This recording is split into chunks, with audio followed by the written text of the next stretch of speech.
Hello guys, so in this video I'm going to show you how you can change your Wi-Fi name and password.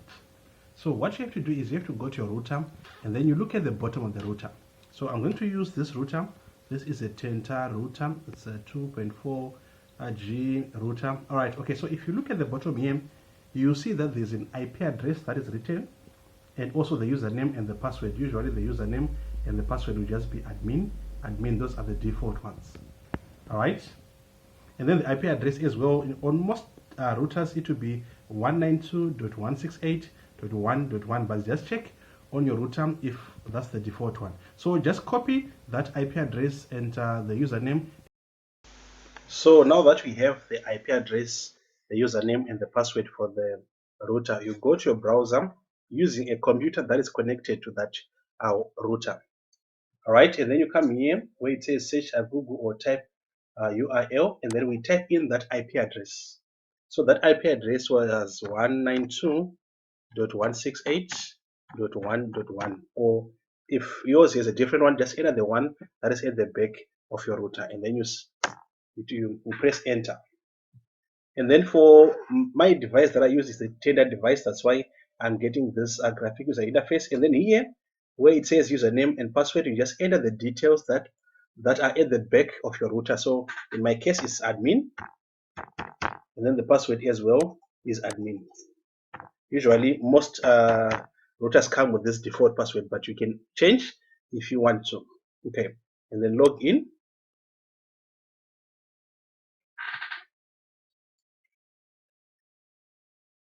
This is where you do all the editing. So if you go at the bottom there where it says Wi-Fi wireless setup 2.4G, this is the wireless SSID. This is the name of your Wi-Fi, and then the wireless key is the password.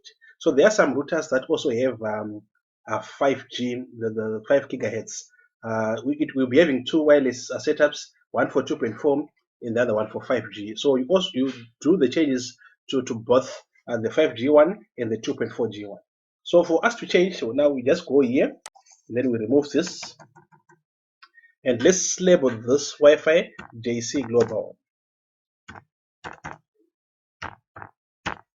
All right, and then we go down to the password, and then let's put pass 1234. And most of these devices, they will only allow you to save the password if the password is at least 8 characters. So it all depends with your device. So just try the password that you want and make sure that you use the password that you remember. Otherwise, you have problems again of coming back again to do this setup. All right. And then now when you're done putting in your wireless name, your Wi-Fi name, and your wireless key, you just press OK. Now let's go and see if our operation was successful. I'll go to my Wi-Fi, and then okay, can you see that here we have JC Global? So let me click on it, and then the password, we say it's pass 1234. Okay, let's see, and then let's connect. Okay, let's wait and see. Okay, so can you see that we are now connected? So it means that our operation was successful. So if you like this video, don't forget to give us a thumbs up, and if this was your first time coming to this channel, go down there and click on subscribe, and also hit the notification bell so that you won't miss any of our future videos. So bye for now, and see you on our next video.